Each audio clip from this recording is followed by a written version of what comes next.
जब आप बकरी पालन करना चाहते हैं, पहला सवाल घर वालों का या किसी का भी होता है कि यार ये बहुत अजीब सा काम है, आप क्यों कर रहे हैं। तो मैं चाहता हूं कि इसको थोड़ा सा अच्छे से हाईलाइट किया जाए और लोग प्राउडली इस बिजनेस को करें। देखिए, मेरा यही मानना है कि वो काम कोई भी हो, अगर आप प्राउडली करते हैं और आपको उस काम में करने में मजा आता है, तो काम कोई भी छोटा या बड़ा नहीं होता है, करने का तरीका अलग होता है। आने वाले 2 से 3 साल में हमारा टारगेट है कि हम 5000 से ज़्यादा लोगों को जोड़ें, उनकी मदद करें।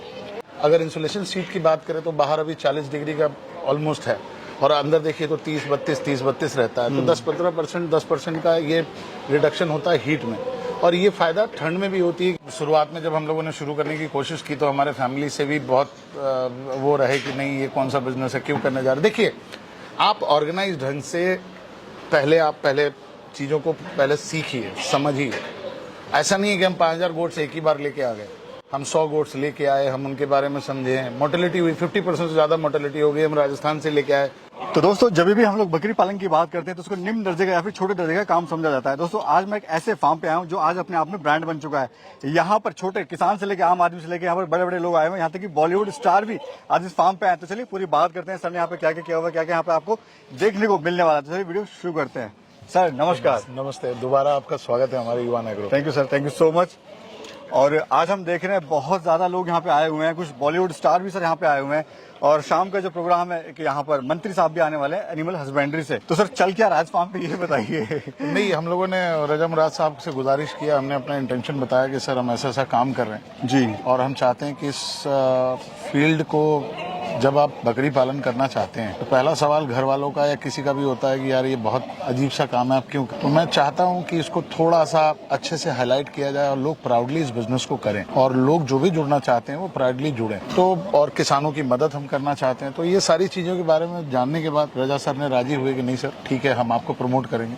तो उनका शूट चल रहा है और शाम को अभी बस थोड़ी देर में माननीय मिनिस्टर श्री एसपी सिंह बघेल, जो पशुपालन मिनिस्टर हैं, कैबिनेट मिनिस्टर है सेंट्रल में, उनके द्वारा आज ऑफिशियली उद्घाटन हो रहा है सेंट्रल मिनिस्ट्री की तरफ से। सर जैसे मैंने इंट्रो में कहा कि बकरी पालन जो है छोटे दर्जे का काम समझा जाता है, लेकिन आपने इसको एक ब्रांड बना दिया सर, एक नई ऊंचाई पे आप जो लोगों को देखने का जो नजरिया है वो बिल्कुल चेंज कर दिया सर आपने। देखिए, मेरा यही मानना है कि वो काम कोई भी हो, अगर आप प्राउडली करते हैं और आपको उस काम में करने में मजा आता है, तो काम कोई भी छोटा या बड़ा नहीं होता है, करने का तरीका अलग होता है। तो हमारी कोशिश ये रही है कि हमारा काम करने का तरीका थोड़ा अलग है और इसको ढंग से करें, ऑर्गेनाइज करें।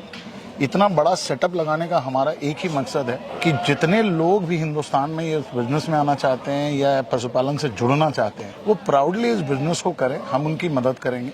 आने वाले 2 से 3 साल में हमारा टारगेट है कि हम 5000 से ज़्यादा लोगों को जोड़ें, उनकी मदद करें। और पशुपालन में जो भी मिनिस्ट्री में अभी तक जो प्रॉब्लम्स आती हैं कि लोग ट्रेनिंग करते हैं, यूट्यूब देख लेते हैं और सिर्फ उसके बाद हम लोग वो चाहते हैं कि हम फार्म सेटअप कर लें, कहीं से कुछ जानवर खरीद के लाते हैं, लेकिन जानवर खरीदने के बाद उनकी प्रॉब्लम जो एक्चुअल शुरू होती है उसको देखभाल और या उसको सपोर्ट सिस्टम देने वाला कोई भी हिंदुस्तान में अभी नहीं है। तो हमारी कोशिश यही है कि जो भी लोग हमसे ट्रेनिंग लेंगे या जो भी लोग हमसे जुड़ेंगे, उनको पशु खरीदने से लेके और बेचने तक दूध का फॉरवर्ड इंटीग्रेशन चीज़ बनाना है या घी बनाना है, मैन्योर जो है उसको ढंग से कैसे खाद बना के ऑर्गेनाइज सेक्टर में बेचना है, इन सब चीज़ों के बारे में हम लोगों को हेल्प करेंगे, सिखाएंगे और सेल सस्टेनेबल मॉडल बनाने के लिए हम अग्रसर रहे। मैं सर देख रहा हूँ स्टार्टिंग से आपने पूरे फार्म जो ऑटोमाइजेशन किया हुआ है, इसमें जो चीज़ बेस्ट कर सकते हैं आपने करी, जबकि जो नया फार्मर है वो शुरुआत बाद में करता है इन सब चीज़ों के लिए। आपने स्टार्टिंग से आप इसको लेके चल रहे हैं सर।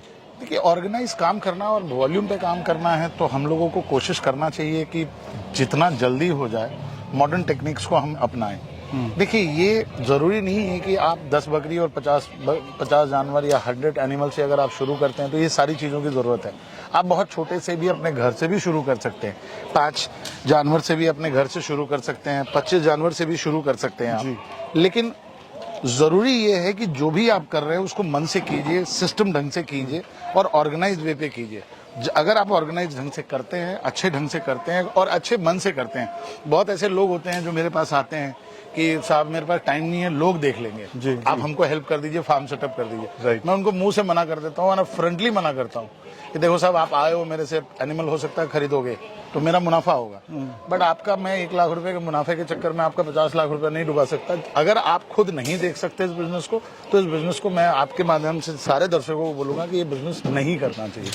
राइट, इसमें इन्वॉल्व होना पड़ेगा 100%। देखिए, एनिमल का एक सबसे बड़ा फैक्टर है कि ये एनिमल फार्मिंग जो कोई भी एनिमल फार्मिंग होती है, वो जॉब जो है वो रॉकेट साइंस नहीं है। बस आपको थोड़ा सा अटेंटिव होना पड़ता है। का जो नेचर है या जो आपका कार्यशैली है वो थोड़ा सा सिंपैथेटिक होना चाहिए और आपको अटेंटिव रहना पड़ेगा। सर, जैसे हम अभी देख रहे हैं, अभी फार्म के अंदर आ चुके हैं और यहाँ पर जो पूरा शेड है, मतलब लगेगा नहीं आप किसी गॉड फार्म में आए हुए हैं सर। मतलब हाईटेक बनाया हुआ है हर तरह से, ताकि आपके जो एनिमल हैं वो स्वस्थ रह सकें, अपना कंफर्टेबल रह सकें।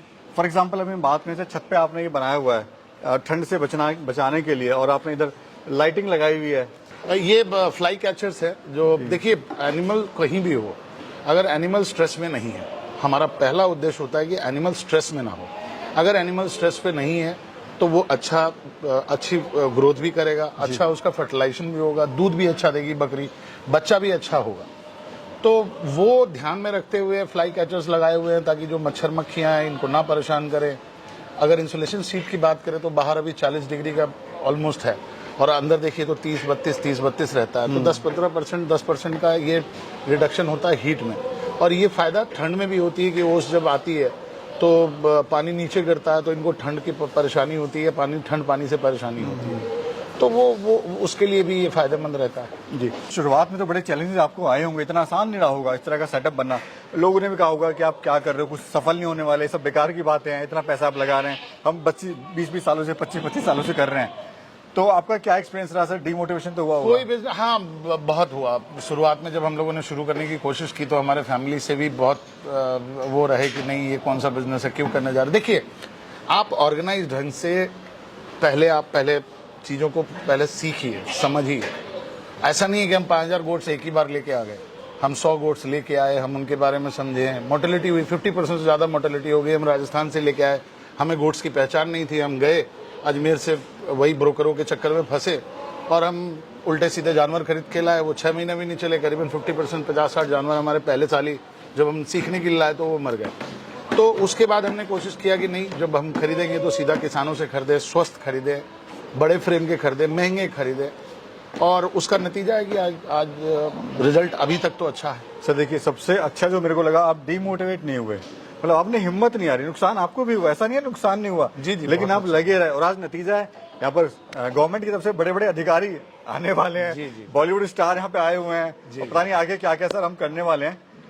तो सर अगर बात करें, अभी प्लान क्या है आपका आगे? जैसा हम देख रहे हैं कि आपका लास्ट वीडियो में आपने कहा था कि इंस्टीट्यूट हम ओपन करने वाले हैं, यहाँ पे ट्रेनिंग वगैरह हम कराएंगे। अप्रैल 2nd लास्ट वीक में शुरू हो गए हमारे ट्रेनिंग प्रोग्राम। 2 प्रोग्राम होंगे, एक 7 डेज का प्रोग्राम होगा जो रेजिडेंशियल प्रोग्राम होगा जी। और जिन्होंने 7 डेज का प्रोग्राम कर लिया उनके लिए एडवांस गोट कमर्शियल फार्मिंग के बारे में हम बताएंगे। वो 2 दिन का प्रोग्राम होगा। उस प्रोग्राम में हम लोग हाइब्रिड मॉडल, जो हमारा सक्सेसफुल मॉडल हम अपने आप को अगर बताते हैं तो उस प्रोग्राम को हम सिखाएंगे, पढ़ाएंगे, और उसके बाद धीरे धीरे हम लोग कोशिश करेंगे कि जो लोग भी जुड़ते हैं तो उनको जानवर ही ना प्रोवाइड करके उसके बाद उनको मेडिकल, उनके खाना, उनका हर जैसे 3 महीने में वेदर चेंज होता है, वो भूसा कहाँ से प्रोक्योर होगा, दाना कब खरीदना है और किस तरह से खिलाना है, और 1 साल तक अगर जानवर किसी से सेल नहीं भी हो रहा तो उसको हम खरीदने के, बाईबैक करने की भी गारंटी देंगे कि आपको अगर आपसे नहीं बिक रहा तो हम एक मूल्य तय करेंगे, उससे आप जानवर हमारे यहाँ छोड़ जा सकते हैं। बिकॉज सर जो फार्म फेल होते हैं उसका एक रीजन ये भी, जहाँ पे लोग ट्रेनिंग करते हैं, या तो उनका सपोर्ट नहीं मिलता है उसको, या फिर जो सही तरीका है गोट फार्मिंग शुरू करने का वो उनको नहीं सिखाया जाता है। हाँ, ये तो है। और एक धारणा ये भी है कि अगर आपने गोट खरीद लिया और 7 दिन की ट्रेनिंग कर ली जी तो आप गोट फार्मर बन जाते हैं। ऐसा नहीं है साहब। पहली हमारी कोशिश यही रहती है कि हिंदुस्तान में वेटनरी की सबसे ज़्यादा प्रॉब्लम है। जो भी डॉक्टर्स होते हैं वेटनरी, उनको बकरियों के बारे में ज़्यादा पता होता नहीं है। तो हमारा ये है कि जो भी लोग हमसे जुड़ेंगे उनको हम लोग आफ्टर सेल जो जानवर लेके जाएंगे उनको 1-2 साल जब तक उनकी ज़रूरत होगी हम उनको वेटनरी की व्यवस्था कराएंगे और वेटनरियंस के हेल्प से उनको सक्सेसफुल करेंगे। यानी पूरा जो इंफ्रास्ट्रक्चर है आप उनको देने वाले हैं, स्टार्टिंग से लेकर एंड तक अगर सेल नहीं हो रहा है तब भी आप उनकी हेल्प करेंगे खरीदने के अंदर में। जी। तो सर आज जैसे भी टाइम हो गया है मिनिस्टर साहब का आने के लिए, मैं समय ज्यादा नहीं लूंगा क्योंकि आपके पास बहुत सारी जिम्मेदारियां हैं। चलिए बहुत बहुत शुक्रिया सर, थैंक यू सर, बहुत अच्छा लगा आने के लिए और आते रहिए। Thank you so much sir, thank you very much, thank you sir, thank you. तो दोस्तों ये थी आज की वीडियो गॉड फार्मिंग के बारे में। एक ऐसा फार्म हमने दिखाने की कोशिश करी है जो अपने आप में आज ब्रांड बन चुका है। दोस्तों मैं यहाँ पे ये कहना चाहूंगा, अगर आप गॉड फार्म शुरू करना चाह रहे हैं, फिर कोई भी काम आप शुरू करना चाह रहे हैं, तो पहले फुल तरीके से उसकी ट्रेनिंग लीजिए, अपने कॉन्टेक्ट्स बनाइए, मार्केटिंग का पूरा नॉलेज लीजिए, उसके बाद ही कहीं जाके आप यानी अच्छे तरह से जब तक आप रिसर्च नहीं करेंगे तब तक आप कोई भी काम स्टार्ट ना करें। तो चलिए वीडियो खत्म करते हैं यहाँ पे। वीडियो कैसे लगी बताइएगा जरूर। मिलेंगे फिर एक और खूबसूरत यात्रा में, फिर एक और खूबसूरत सफर में। तब तक के लिए नमस्कार।